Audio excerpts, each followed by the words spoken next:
Thanks for coming by. Appreciate you having me in. Mary Wilson's a great person. I've had a lot of fun getting to know her over the course of the campaign, and even more so now in the primary runoff.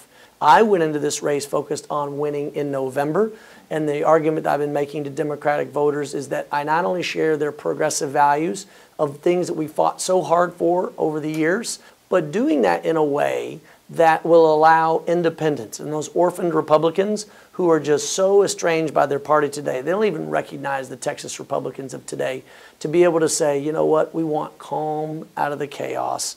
And I think I have an appeal to those folks.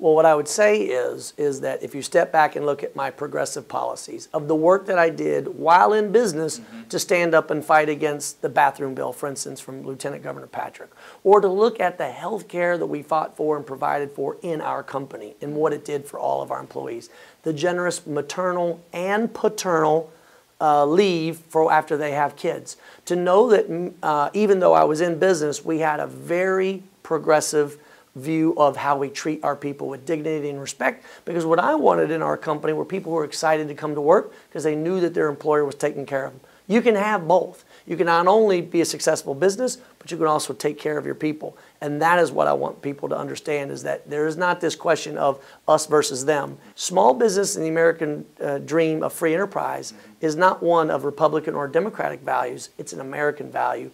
And so I think their criticism is wrongly placed.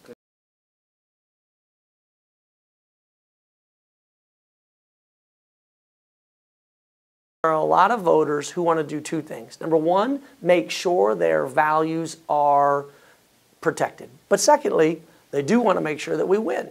And what I mean by that is they want a candidate who can take their values forward. It's why Senator Kirk Watson, Donna Howard, Bridget Shea, here in Travis County, Eddie Rodriguez, and so many others have been a part of being a part of this message, because it's not that any Democrat is bad or good, because we're all going to do a much better job than Lamar Smith has done. But the question is, who can carry those values into November?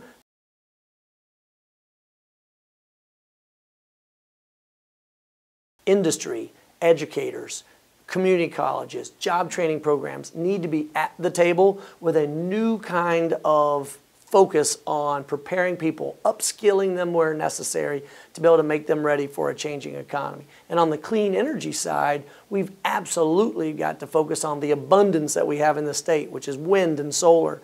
To be able to combine those to create a cleaner energy economy, it's good for people, it's good for profits, and it's good for the planet, and you get all three in that. Less about telling them that oil and gas are bad, because let's be honest, there are some people who, as soon as they hear climate change, they call it a hoax and they don't want to talk about it. So I want to talk about what they do want to talk about, which are the number of jobs in this district that come from solar and the potential we have to have a cleaner, more efficient economy that, oh, by the way, has those jobs, pays well, and in the end keeps our lakes, rivers, and streams even cleaner than they are today. Can Congress do anything to encourage that? Because I guess that's been the criticism is,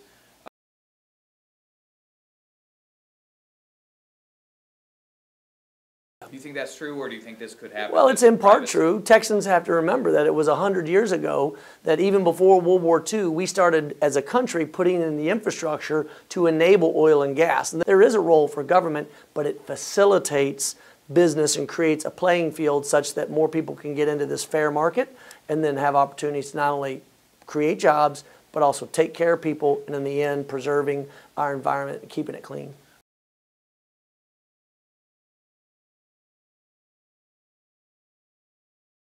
Well, first of all, the first goal should be having a common vocabulary.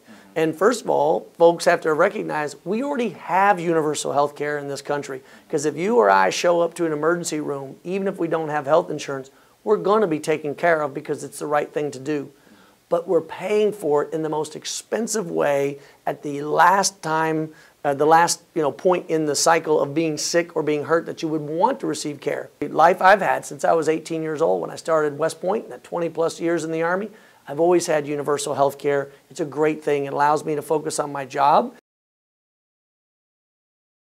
No, I think one of the first things we can do is at the federal level is change the option that states had to take the Medicaid expansion and make it nationwide, just flat out nationwide. Two examples, Texas and Kentucky. Both had governors that, one in Texas refused the Medicaid expansion, but in Kentucky accepted the Medicaid expansion but changed the name. Didn't call it Obamacare, called it Kentucky Connect. And so many Kentuckians who were not previously covered went to their first doctor and their first dentist.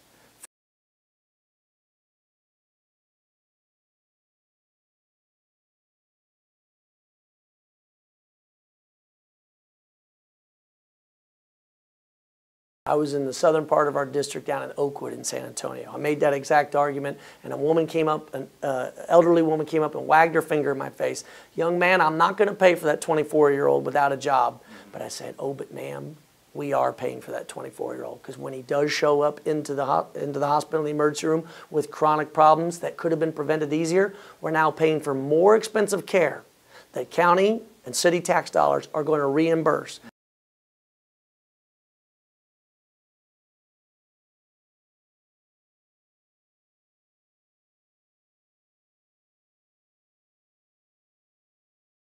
Well, let's first meet at the VFW for a beer, and I'll explain to him or her all those issues. And what I mean is, when we talk about health care for all, that's what I had in the military for 20 plus years. When we talk about common sense gun safety reforms, it's what I had in the United States military. If we ever lost a weapon on post and couldn't account for where it was, we'd shut the whole place down. You can do it all and still grow business. You can still grow the economy. And you can still make it that you treat people with dignity and respect, because it's what I've done my whole life. And so you can have both.